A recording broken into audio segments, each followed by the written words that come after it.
Slayer. I'm just fucking with you guys. Welcome to the Demon Hunter. welcome to the fuck. I'm so tired. The 13th. Is this the 13th? Yes. Welcome Yes, to this is the 13th. Welcome to the 13th episode of the 3GN podcast. I am, of course, your host Danny, and I am joined by my lovely, jubbly co-hosts Chris Hello. and Gary. Guten Tag. Now, let's start this off by saying this might be the earliest recording we've ever done, and if it's not, it's the earliest I can remember. It's the earliest in the day that we've done, I do believe. But even then, this is extremely late because this should have been recorded like last Tuesday. Oh, I thought you meant it should be recorded like 2 hours ago, and both of those statements would be true. Well, yeah. Robot. Yeah, but I'm on about like we're about a week late to record. Chris is a robot already. Yeah. Wait. Damn it. Has it cleared? Nope. Hello. I am real boy. Okay. Oh man, that's sad that it started so early. Don't even know. I love how artificial he sounded when he was confirming he's real. Yeah. Wait a minute, Chris, are you sure you're not a skateboarding cow? I am sure.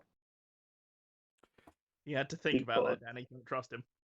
I'm stretching out. I don't know.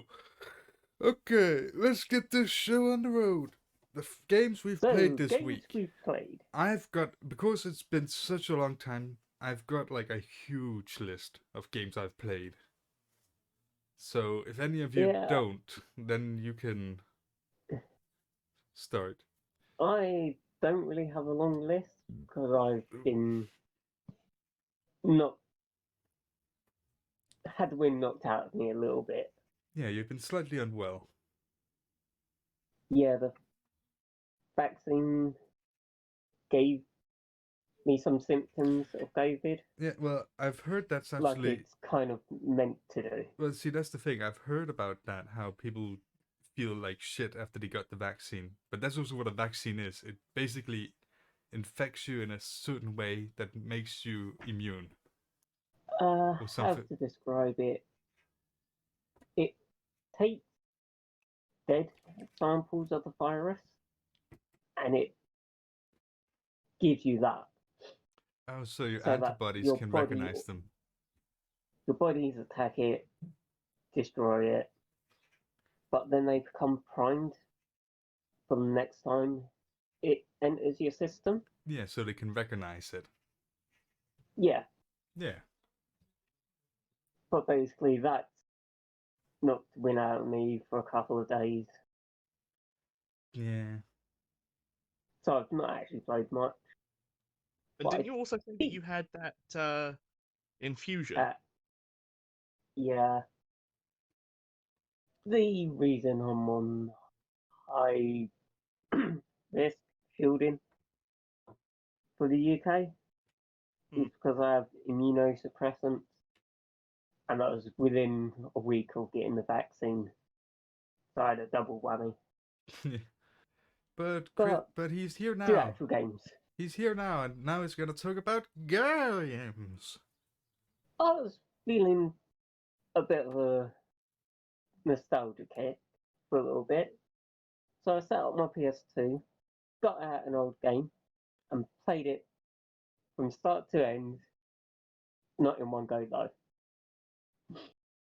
I'm not as young as I used to be. I know that feel, bro. Scratches my beard. I did play the Legacy of Kain Soul Reaver 2. Oh, we talked about that.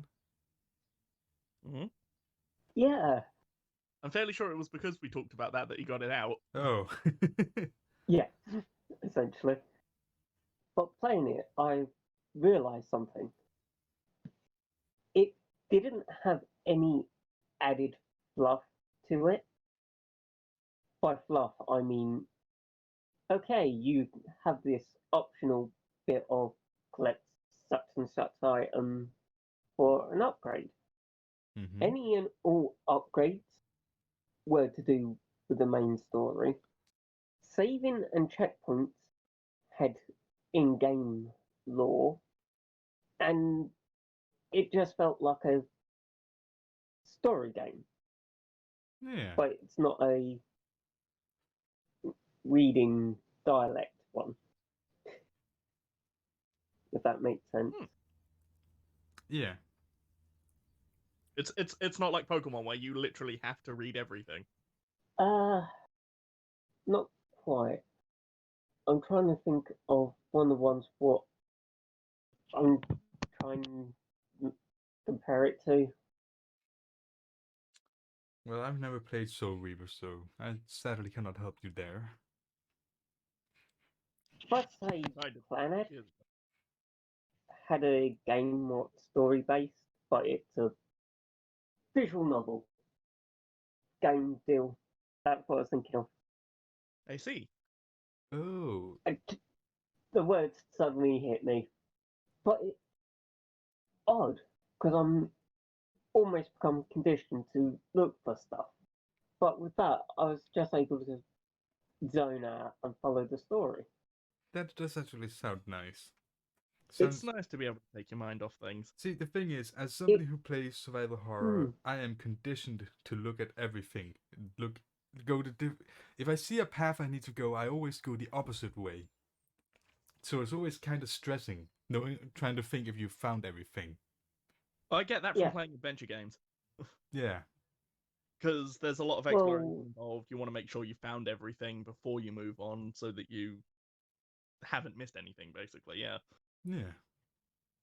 It does have some hack and slash elements to it, but it's not that in depth. Although it is a bit more of a puzzle game. And sadly, I did get stuck at one point. Briefly. Talking about puzzle games, that reminds me, I have to talk to you about a game me and Gary have looked at. We could play. Oh God. Ah, yes. Because I've never really been into puzzle games, so that's why I think for me to play it, I'd need some help. I shoot bang bang. I don't puzzle, even though I play Resident Evil, but which is both. Yeah. Right. One of the rooms I got stuck in briefly has a giant mirror in the center that shines light on one of the walls, and you've got, I want to say, the visualization of an eclipse in each part of the wall. Each wall. So you've got full eclipse, full sun, and two halves opposite each other. Yeah. And what took me a while to realise is something in that room is movable. Other than the giant mirror, what rotates. And basically, it only took me looking at the pillars in there a bit more closely to notice that one had, if I say the solution, printed on it. And I'm pretty sure it didn't explain about moving objects at that point, like sliding them left and right. So that was a bit cheeky of them. It was a bit more mentally engaging than one of the other games I played. Ooh, do go on. Well, Skyrim. Oh, yeah. Yeah. The puzzles in Skyrim are not... Puzzles. Well, they do have, like, the claw puzzles, but they aren't really what I would call difficult, because you just gotta inspect them and look at it, and then... Pattern recognition. Yeah.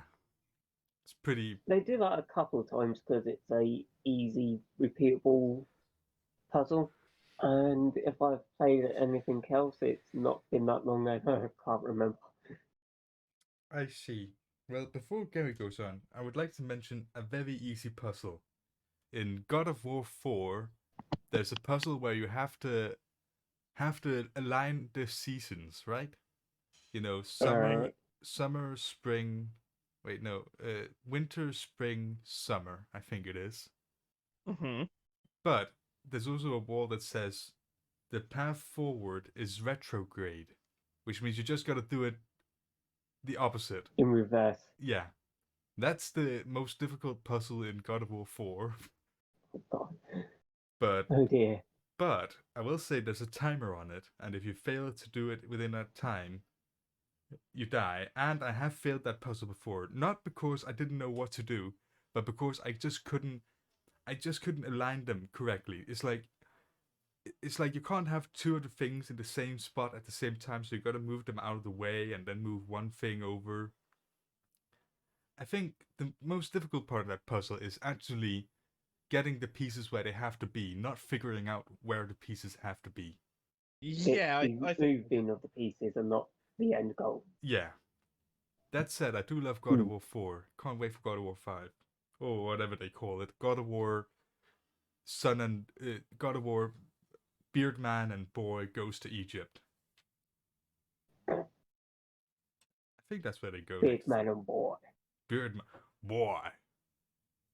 Atreus! or Kill your enemies! You know, Dad...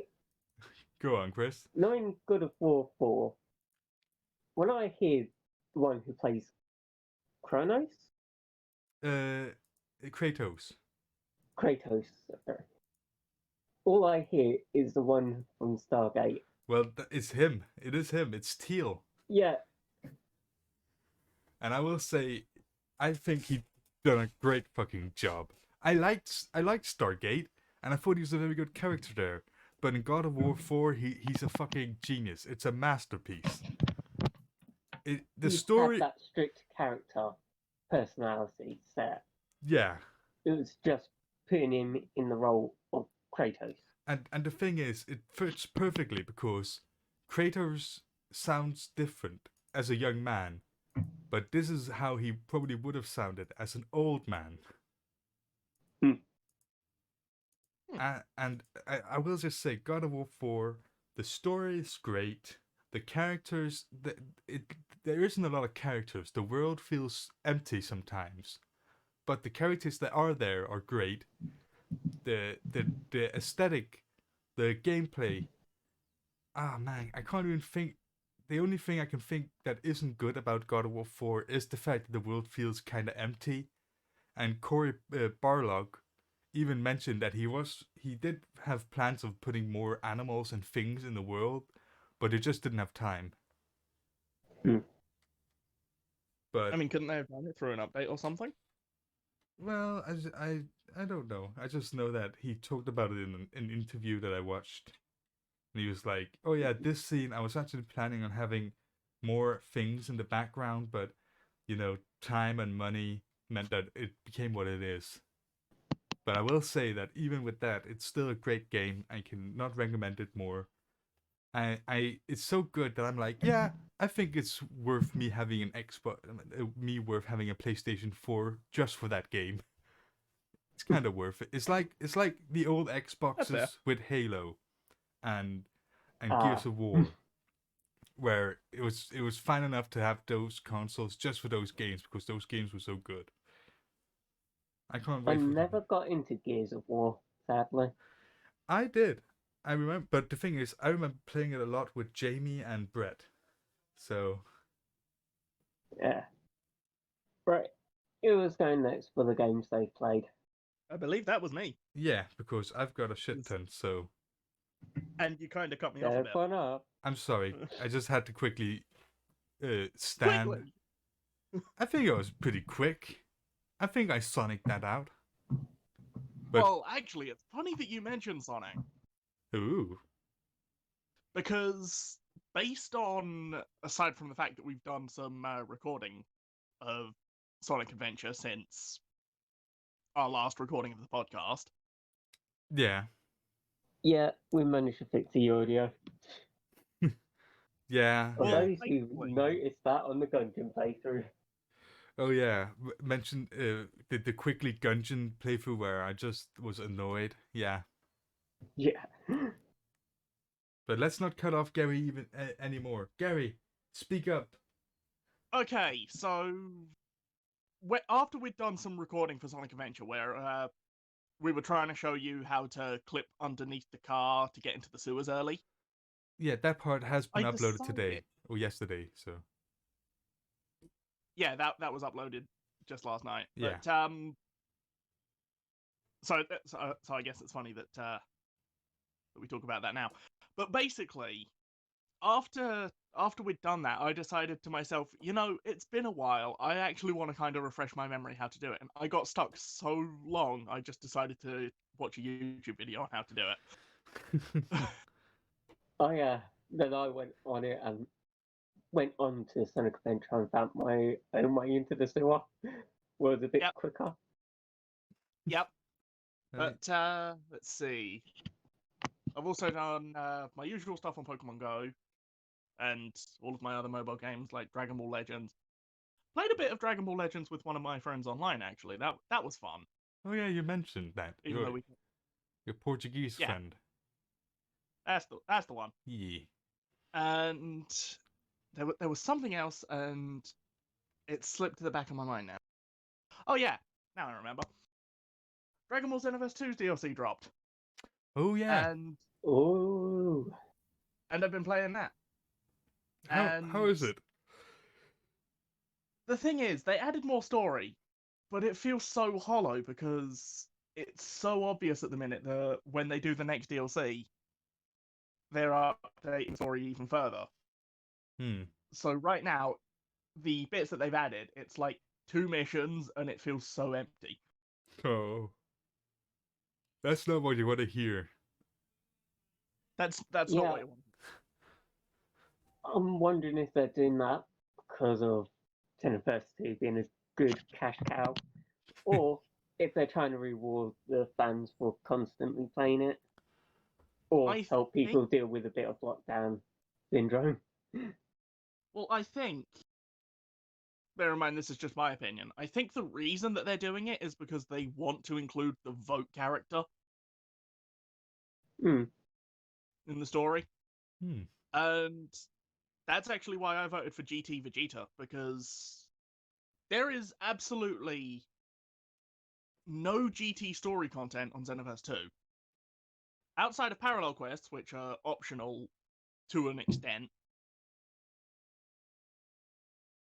since all they do is give you rewards and stuff relating to that specific mission that you can easily see on the back of the mission card. But outside of that, and outside of the Switch version's Legend Patrol, which is just the Xenoverse 1 story, there is literally no story content for GT, and I'm hoping to change that. But chances are, by the time this episode's uploaded, the vote will have ended. Yeah. Well, did you play anything other than Xenoverse 2? Well, outside of everything I've listed, not really. I see. There was a point where I was thinking of playing Sonic Rush, but I never got around to it, so... I'm amazed that after it's been so long since we recorded, you're still only on 1 game each, and I've got like 1, 2, 3, 4, 5, 6, 7. I'm actually kind of amazed, just because you do all the recording, editing...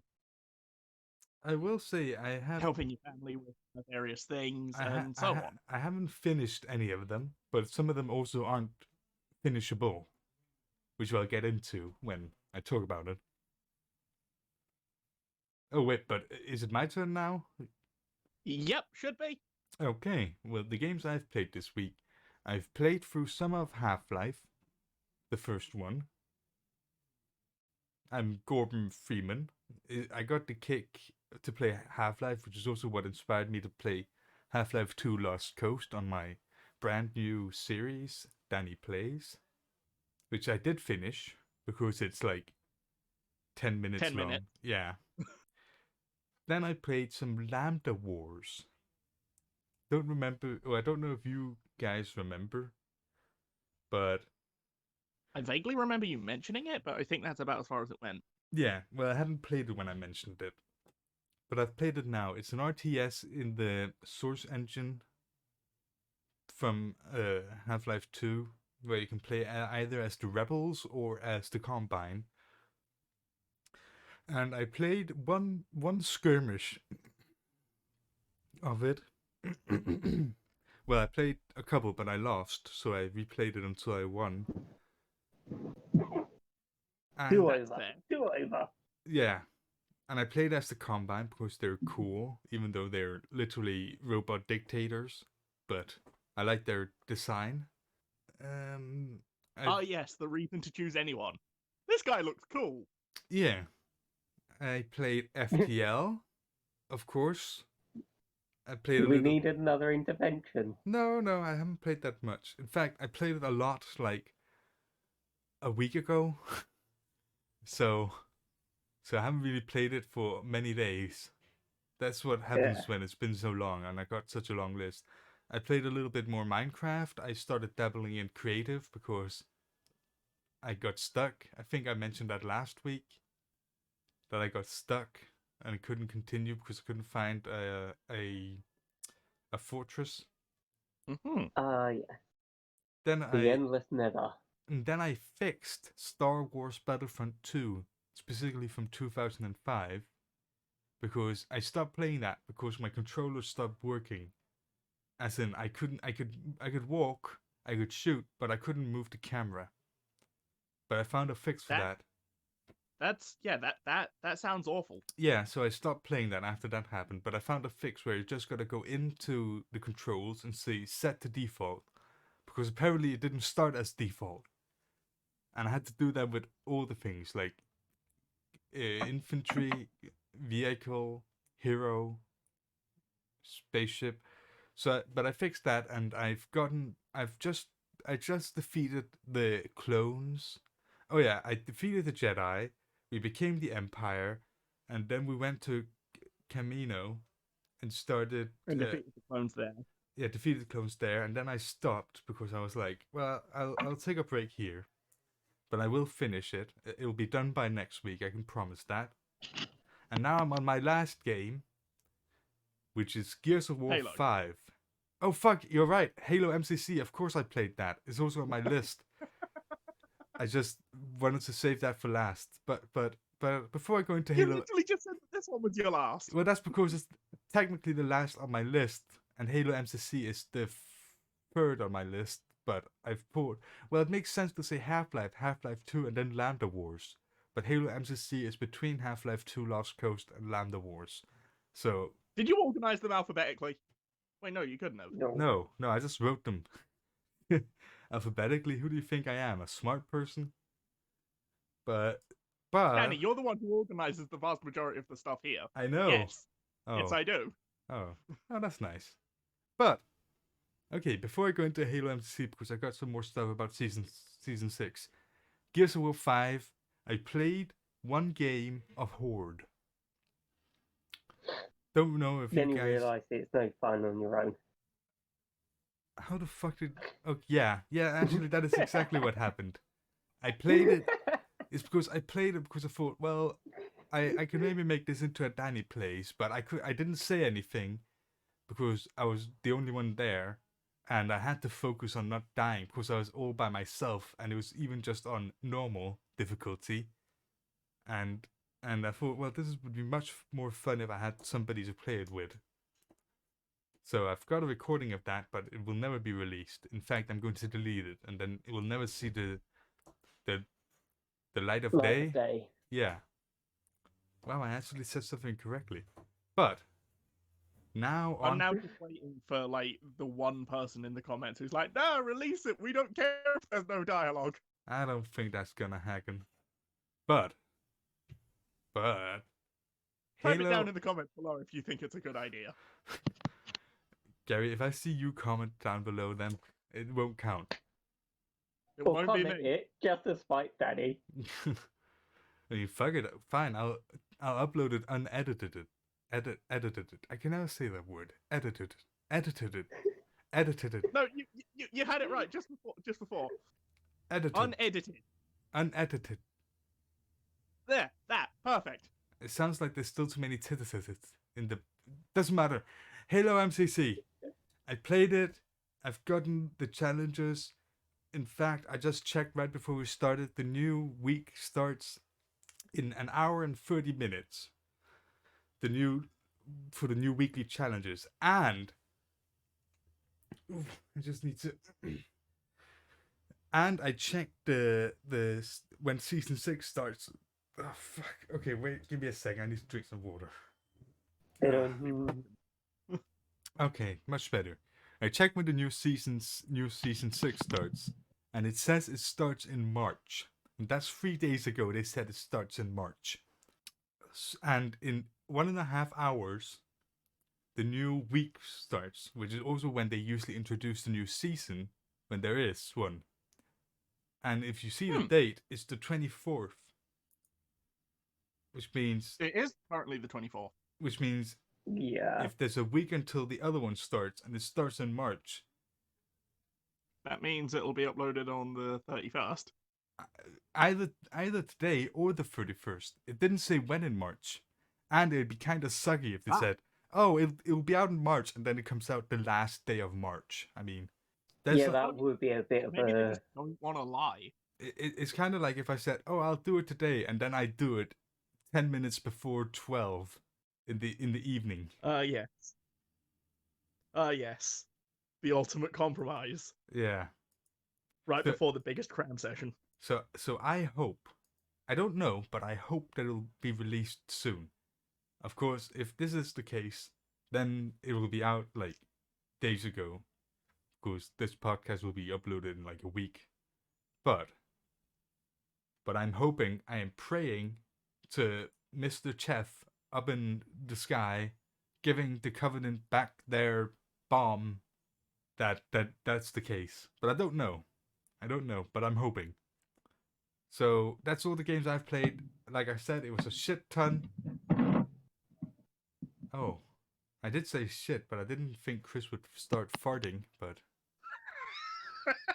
I was moving something on my table. Sure you were. That's what they all say. God.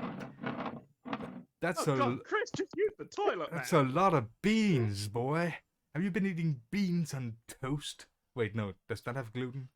I mean, there is a gluten-free bread option, and I'm fairly sure that Chris occasionally eats that, but... I was more thinking of the beans. The beans I couldn't tell you. No, that killed my Discord connection briefly. Oh. Fuck. But that's what you get for farting up a storm. Basically, it's something on my table. I can move it. Sure it is. God, I didn't know Chris could fart on command. You're gonna cut yourself out again. But now I've lost track. Oh yeah, Dream Futures. Who wants to go first with their Dream Futures, if you have any? Well, I do have mine already written down. Okay, because it's been like 2 weeks, so I've even had time to come up with it and my words of wisdom already. I will say Dream Futures have been quite haven't been the top grade lately.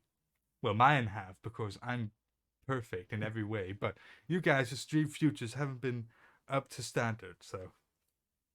Well, it's a good thing that that I came up with this one then, because this would be one for the channel. Ooh. Ooh. Well, in that case, Gary, I'm giving you the floor. I'm ripping the floor off. You can go first then. Right. Well, I remember a little while ago I saw a clip on Twitter of someone playing Alien Isolation, and I thought, considering how the AI is supposed to be like incredibly smart and learns where you hide and whatnot, I think that'd be really fun for us to do, like for a playthrough series on the channel. Just because, even if it's just to mock Danny. The thing is, even if it's just us to mock Danny, because like we could give him really bad hiding spots, and it'll be fun. I will say I love that idea mostly because I'm a huge fucking fanboy for the Alien franchise, and I know. That's part of the reason I thought of it. The thing is, I know everything that happens in that game. I know all the items. I know how the AI works. It's not going to scare me because I don't actually get scared by scary games. Oof. No, but let's be real. When I sent but you get scared of me. Yes, and I can panic.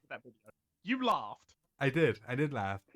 Fucking knew it. And I will say, I don't get scared, but I can panic. As in, I know something's gonna happen, which means I know I have to do something. Oh god. Yeah. And I like the idea, even though I did say to Gary that the gameplay doesn't really lend itself to being decision-based. But we can try to see if maybe we can pause it or something like that. Just so that me and Chris can then throw around ideas for where to hide. Yeah. We might.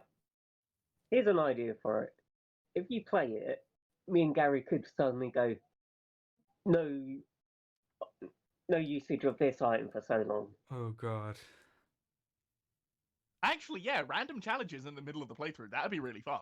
That would be fun. And that is now dreading this.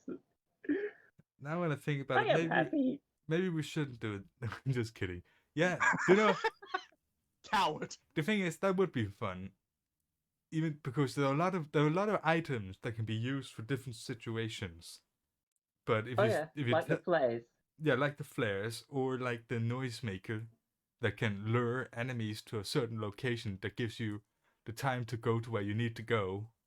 But if you say don't use them, then that'd be kind of fucked. Oh, even though shotgun. Ooh, the thing is the saving in that game. Do you know how the saving works? Any of you? Chris? Gary? I have an idea of how it works. Gary, do you know? I can't say I do. There's certain... Unless it was that thing that I saw in that clip. I don't know if I don't remember. Was it a person walking up to a panel on the wall, inserting a card? And no. Okay. Okay, well, the saving works like this. There are certain save spots where you have to go up and you have to save. It takes a long time, and if you die, you go back to your previous save, no matter how long there is. There's no autosaves. As far as I know. As far as I've seen. So if you... No checkpoint. So sometimes they'll be like, hey, let's put two saves next to each other. And sometimes they'll be like, hey, let's put a save on the other side of the station. Like, yeah. Hey, do you remember that last save spot? Good, because you won't see one for ages. Yeah. Or sometimes they'll be like, here's a safe spot, but there's also an alien. Oh no. Watch your back. Yeah. So death can be kind of brutal in that game. Which will just mean I might have to edit out some parts where if we spend very long doing something and I keep dying, I'll edit out. I'll keep in the first attempt where I fail, and I'll keep in the last attempt where I succeed. You know what? You could also just speed through the other attempts just to give perspective how long it was. Maybe. I was thinking, do a mini montage of all of the deaths to like the Benny Hill theme or something. I don't know if I can use Benny Hill theme, but I can do a montage of the deaths.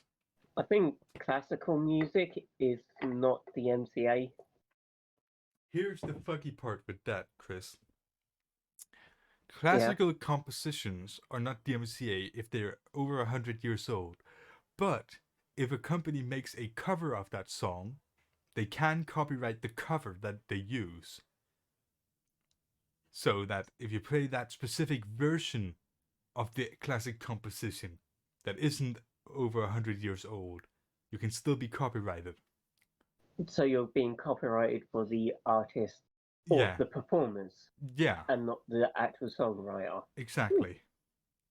Which is fucky. Thanks, copyright, bitches.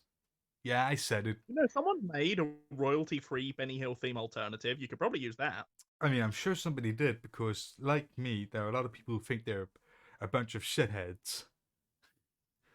I mean, if I could make music, I would take all the royalty-free ones and all the royalty-free compositions and create royalty-free versions of them. I would. But I don't know how to music, so... It's just awkward, really.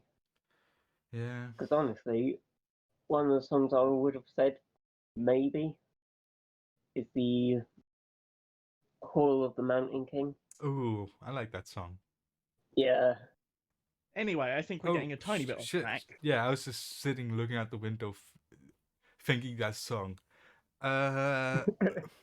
Oh yeah, Gary, you were doing your dream future. You mentioned Alien Isolation. Do you have any more to add? That was pretty much it. That was it. Okay, Chris, do you or should I? I do want to go. Yes. Right. Here's the thing. I've heard of this game several times.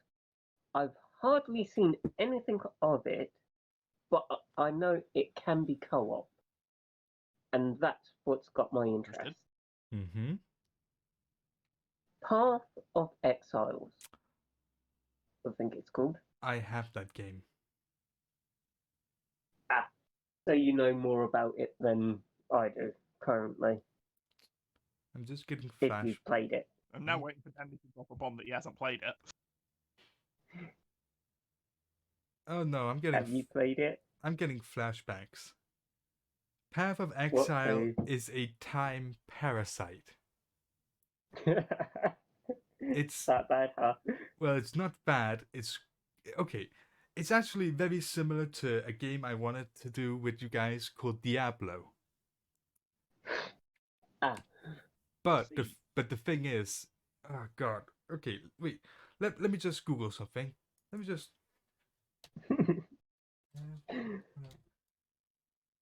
Is it one of those games? If you get into it, you're drawn into it. Yeah, and you can it's basically like World of Warcraft of this genre, but it's free, which makes it worse. Oh. Okay. We haven't even got to the topic yet. Okay, we're back. Okay, bit of technical issues, if we repeat ourselves, oops. Well, I don't think we will. I mentioned yeah. there was a I just listened to the end of the recording. I mentioned there was a time parasite. I said, let me just Google something. Yeah, it literally ate time from our recording. Well, how could I know that pressing space, apparently, I don't know what's up with OBS. I don't have space as a hotkey, but apparently that also stops the recording. I'd put the stop recording as a completely different button, but OBS is what OBS is. But yes, PoE, Path of Exile. It's a time parasite. It's similar to Diablo. What else do you want to say about it, Chris? Yeah, it's just, I think you've covered most of it. Oh. With that. In 3 short sentences. Mm. But I would like to play it with you guys because it can be fun, and if we don't get sucked into it, I think it would be very good. Yeah. Yeah. Now, my dream future. Not hitting the mic with your head.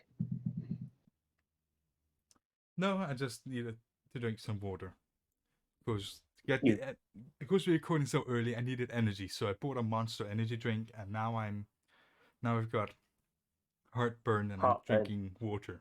But you know, guys, sorry to cut you off here, Danny, real quick, but I think it might be smart if we go into overtime because you've said there's like 21 minutes to make up to an hour, and we haven't got to the topic yet. Yeah. Okay, sure. Right, Danny, your dream future. Yeah. Quick. My dream future, I want to play Divinity Sin 2 with you guys. It's semi based on Dungeons and Dragons with the combat. So it's real time but also turn based. I think it would be fun. Don't really have much else to say about it. Definitely sounds in. There's potential to play it. Yeah. Would be interesting. Yeah. Alright. Now the topic. So, yeah, since we had to skip through Dream Future slightly. No, I think it's fine. The topic today is how controllers have changed throughout the years. Yes. Now, who would like to start? Actually, Gary, would you like to start because you're the one who thought about this? Technically, no. The idea itself actually came from Lewis, but... Well, let's not give him any credit. He's not here. You thought of it. Suck it, Lewis. I know just how much he's going to be sad about that now. I'm just kidding. I mean, I'm not gonna edit that out. Oh, I hope you don't. I hope you don't. I know when he listens to it, he's just gonna pull like a really sad face. But okay. So these days, controllers tend to have a lot of buttons, like a lot of buttons, and yet at the same time, they also kind of feel like they don't achieve enough. Like there's, in my opinion, there's enough buttons, but sorry, that just put a mental image in my head. But okay, so basically, what I was going to ask is, what do you guys think is the perfect game controller? Ooh. Oh God. Uh. The thing is, I like. Oh God, for me personally, it's actually between two of the ones that now dominate the controller scene, which is the PlayStation or the Xbox controller. Because some of the old controllers, though they are fun to use from time to time, some of them have a bit more than I wish for, like the N64 controller. Is basically a fucking crossbow. Yeah, and sometimes kind of hard to use. Though I don't think it should be deleted from existence. I think it's very fun to see how controllers have evolved. And looking at the Switch, looking at the Switch now, their controller is much more akin to what the standard has become of controllers. The Switch, not the Switch. Nintendo in general always seem to switch up the controllers more often than Sony or Microsoft. Yeah. Oh, absolutely. Because I dare say if you took a PlayStation 1 controller and compared it to the PS4, PS5, the outer casing might essentially look the same, but you know that it's different inside. Yeah, it looks quite similar with the exception of the thumbsticks. But I will say PlayStation 5 have changed it up now, and I don't like the new design, but do go on. Really? Yeah. I've not seen the PS5. I'll find a picture of it for you, but keep talking. Just don't hit space. Alright, he hit space again. God damn it, Danny. I did hit space again, and I listened to the recording, and you even told me not to. You fucking told me not to. But you know what? I'm taking shit in my own hands. I'm taking my keyboard, and I'm moving it away. There we go. Here's the thing. PlayStation or Sony controllers, each generation they've tried to add something to it to make it better. It's been the original had only the buttons, no analog. Analog were later added with DualShock, if that information's correct. That's what I remember. I would have Googled it if I could. Hold on. I've got a PS1 controller like right here. Then PS2 had DualShock 2. And I think the DualShock system is basically button sensitivity. You press it harder and it either jumps further or something.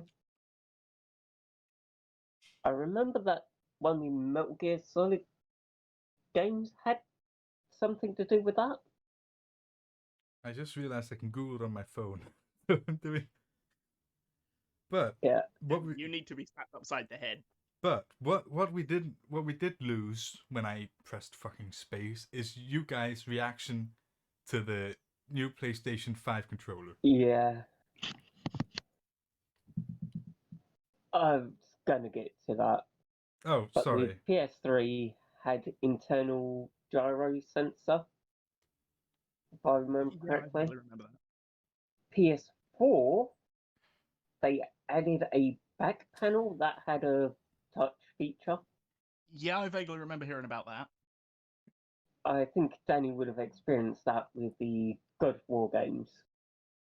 God of War, Dead of Boy. Yes, I'm sorry. What did you say? I was reading about The DualShock.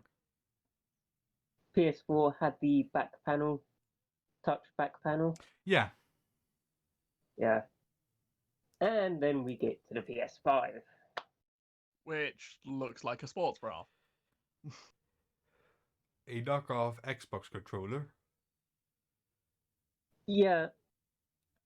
I don't like it, honestly. No, I mean, I don't like the design either. I thought the design of the PlayStation 5 was kind of weird, but it's fine because you don't hold and use the PlayStation 5 like a controller. Yeah. But I mean, who knows? Who knows? Maybe it's really good. I don't own a PlayStation 5, none of us do, but No. Heck, the last PlayStation system I have is still set up, but that's a PS2. Yeah, it's just it feels too monochrome for a Sony controller. Yeah. Yeah. That's what's getting me about it. It's too plain. Yeah. It's got a very sleek design, which is not really what you think of with the PlayStation controller. You think of the edges. But I will say, I just googled DualShock. The DualShock, originally DualShock trademarked as DualShock or DualShock, it's all the same. Later named Dual Series, is a line of gamepads with vibration feedback and analog controls developed by Sony Interactive for the PlayStation Family System. That doesn't say shit. But it did say with analogs. Oh, yeah. Yeah, I guess so. It's the first one with the stick for the PS1. Yeah. What was it? Now, Microsoft, I think their 360 controller is... It became their standard after the first Xbox controller. Yeah, the first Xbox controller was kind of different, but... Yeah. I remember some of the buttons were slightly awkward to use, and I can't remember what they were.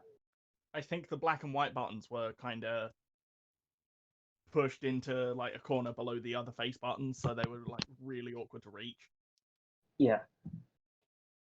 Which is probably why they removed them and went with the start and select. Well, I'm fairly sure that they had a start and select on the original thingy, but I might be wrong. I only really played once or twice with an original Xbox, and that was a long time ago. We might need a picture for that for the video.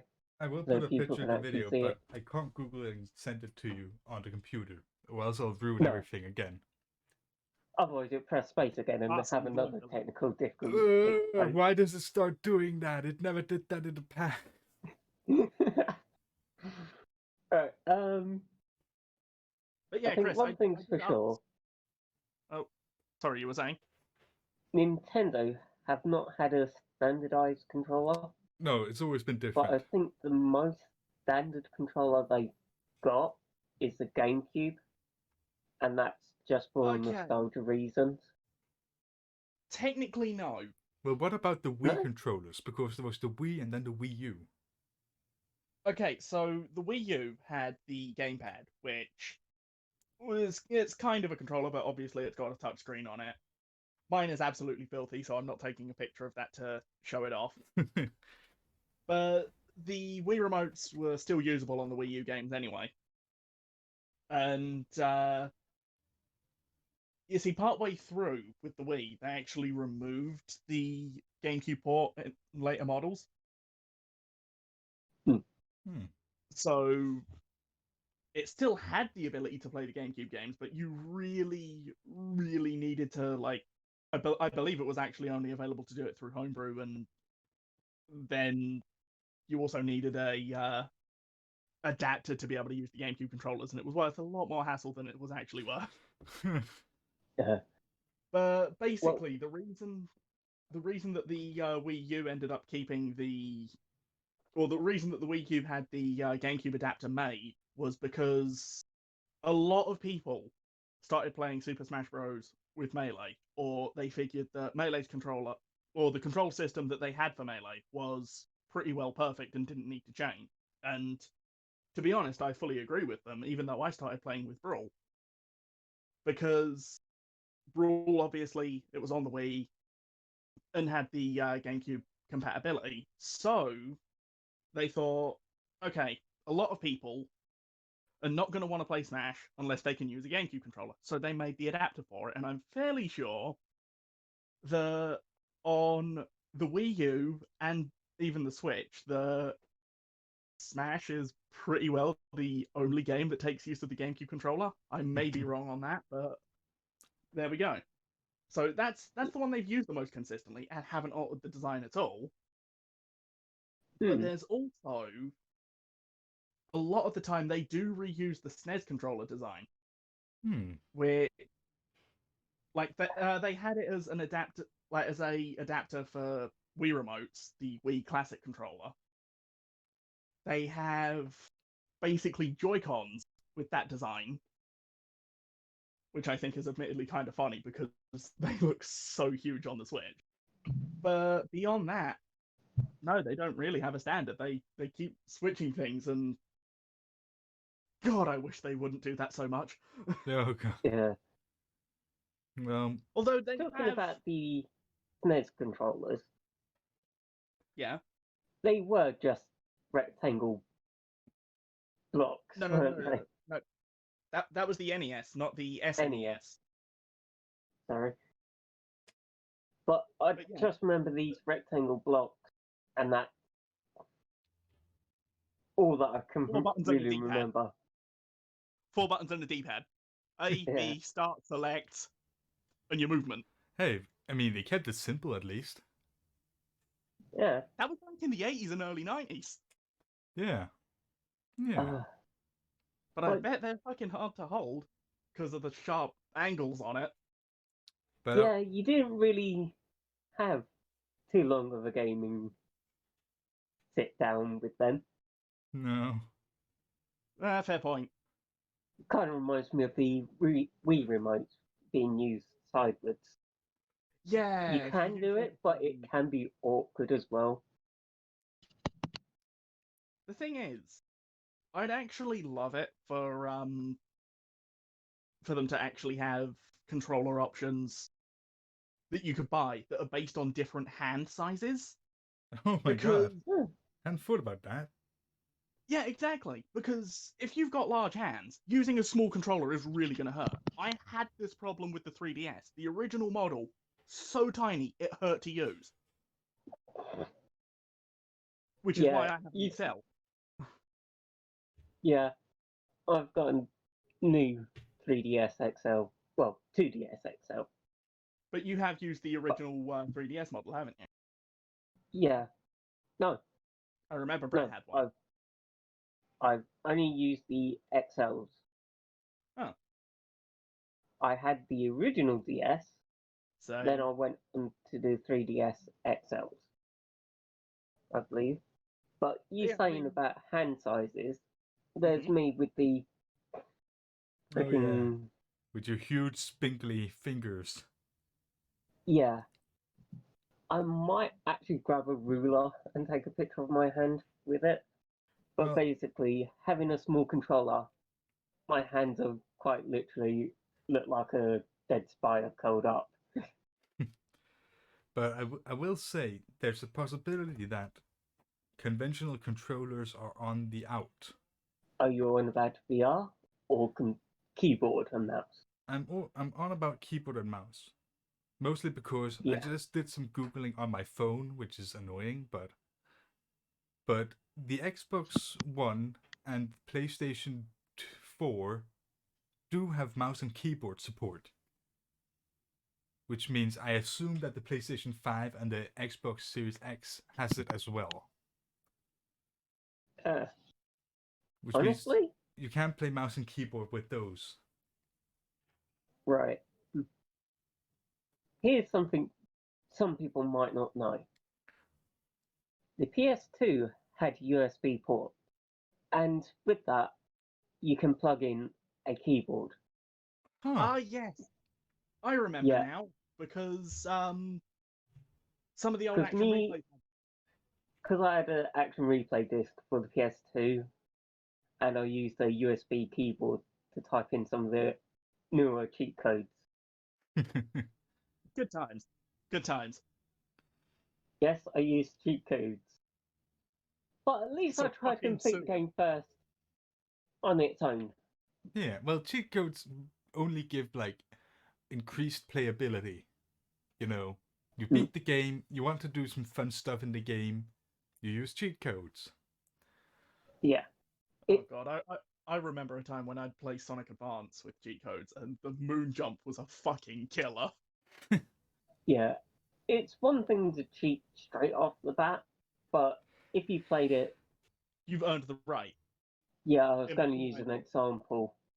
Dark Chronicle. Yeah, it's my old PS2 go-to. But with that, I have played it over 100 hours easily.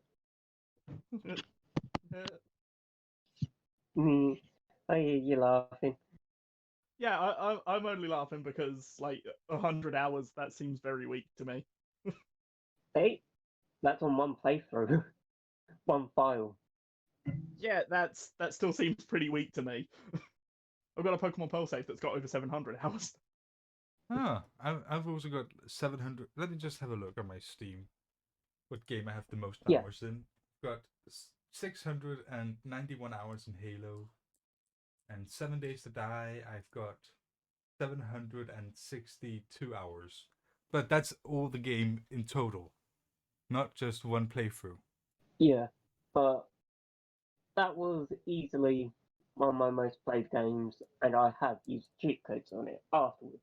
And I think they were mainly to see what could be done extra. Yeah. There was one or two cheats in the game, but them I'm not going to mention. Because I think one was technically a glitch to start with, but I have no idea if it was actually intended to be a cheat. Oh, you mean like it was implemented? They thought, nah, this would be this would feel too weird to do, and then the code was just accessible through a glitch. Okay, I'm gonna have to say it. In the game, there's an item you can get, and you can name weapons, give them unique personal names. Yeah. But if you named it after another weapon, let's say a battle wrench, it's one of the first weapons I can remember. But you can take that, use the name change item on it, and if you've typed out the other name correctly, you can turn it into a very late game weapon using this one item. That actually sounds more like it was deliberately intended as a little bonus. But you have to purchase this item through challenges. I mean, as I said, it still sounds like it was deliberately left in as a bonus. I think they discovered it through a glitch, but then they made it as a reward, so to speak. Back to the topic. Controllers. Oh yeah. Yeah, I was going to say a little before you carried on with that I suppose the closest thing to a standard Nintendo controller design is their Pro Controller series, which I believe fundamentally the same. Yeah, I think they're just the newer generation features added each time. I think they're borderline the same, similar pattern to a 360 controller. Yeah, I think they're about the same. Well, the Wii U one is like the same general shape, but it's like the sticks are, or the right stick is placed above the face buttons. But I think the Switch one is actually far closer to the 360's design, and it's got features like the screenshot button and whatnot. So, yeah. Yeah. It's definitely interesting to see what older controllers were like. Oh yeah. Because let's take the Sega, Mega Drive, Genesis, that sort of area. Yes. Yes. The nice little 3-button boomerang. Yeah. They did have a 6-button one. Yeah, I know. I have one of them too. But it was this just chunky boomerang. With a wire attached, so it couldn't actually do the deed. I'm gonna have fun finding. I'm gonna have fun looking at all these old controllers.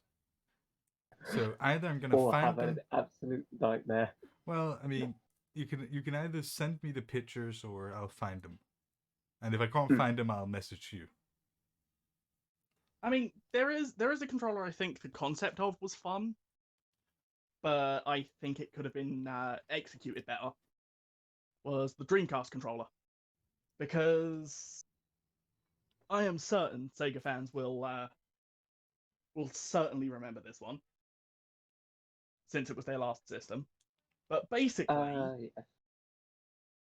it had the ability to store memory cards in, or the Dreamcast version of a memory card, the VMU. So basically, that allowed you to do things like play mini games. Where take for example Sonic Adventure. You could basically turn your Chow into a proper virtual pet and take it with you and go to friends' houses and things like that, and then like interact with each other. And the concept was a lot of fun. Yeah, shame they can't do anything like that nowadays. I mean, Sega probably won't, because they decided they're not making systems anymore. But like, Nintendo, please, come on. This would be so cool to do. Well, let's just hope that mouse and keyboard won't be the death of the controller. I think controllers will always have. I don't think it will. The thing is, I always think there will be a place for controllers. Even now, yeah, mouse and keyboard can be used on consoles, but controllers can also be used on PC. Exactly. Like, I use my controller quite often on PC now. Now when I have the ability to do it, even though I didn't do it so for years. Yeah, I think people do prefer a controller every now and again. Yeah, to certain games. Just because of comfort. Yeah. It is so much easier to hold a controller than it is to like crow your fingers over a keyboard. Can confirm from emulating Pokemon games. I will say, like, mostly FPSs, I like to do it in my mouse and keyboard. Of course, Halo is an exception, mostly because I think Halo feels more like Halo with a controller. That said, I'm not a big fan of the auto aim that you need to have using a controller, because they're like, well, mouse and keyboard users are much faster than controller users, so they need help. I don't care. I don't play Halo to be the best. I play to have fun. Yeah, but can't you turn it off? No, you can't turn that off. Yeah. Yeah, I know. 343, you done fucked up. Yeah, I know. That's why I've sometimes considered switching to mouse and keyboard, just for that. But it just feels so natural using an Xbox controller to play Halo. Yeah, it's just one of those things. You know what's kind of funny, Hank? Oh, come. Yeah. If the Dreamcast didn't fail, and if Sega and Microsoft had their deal work out properly, you'd probably be playing Halo games on a Sega system. Oh That my sounds god! Weird. You just made me think of a completely new topic idea that I'm not going to mention here, but I'm going to mention once we're done. Okay. Right, Danny. Yeah. Here's a question for you. How much before we hit the hour mark? Let me just check. 8 minutes ago. Right. Okay, well then in that case, before we start wrapping up, Chris, I didn't get an answer to your favourite form of game controller. I think it's awkward because the one I've used the most is probably PS2. 360 is easy to use and it's comfortable, but GameCube is slightly awkward in the fact that one side is heavier than the other, button-wise. Yeah. So I'd probably say PS2. Yeah. Even Okay. either it's that classic style, and I'd probably have used it the most. And that's perfectly fair. Yeah. Mine was obviously the Xbox. So yeah. Which specific model was it that you said? Was it 360?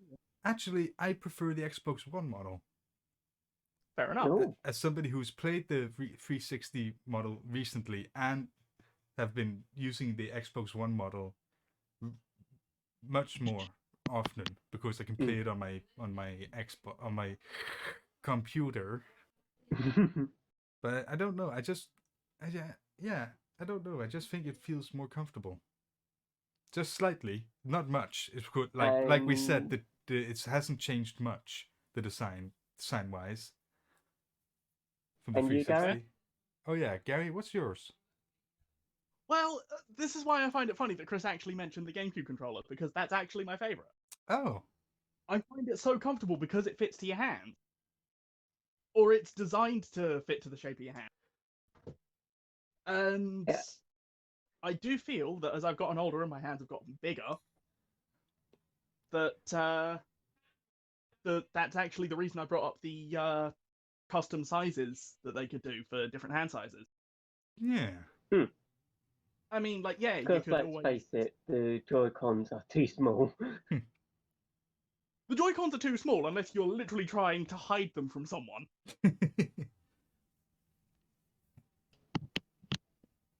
Let's also not forget that the Joy-Cons have their own problems, but yeah, that's something else entirely.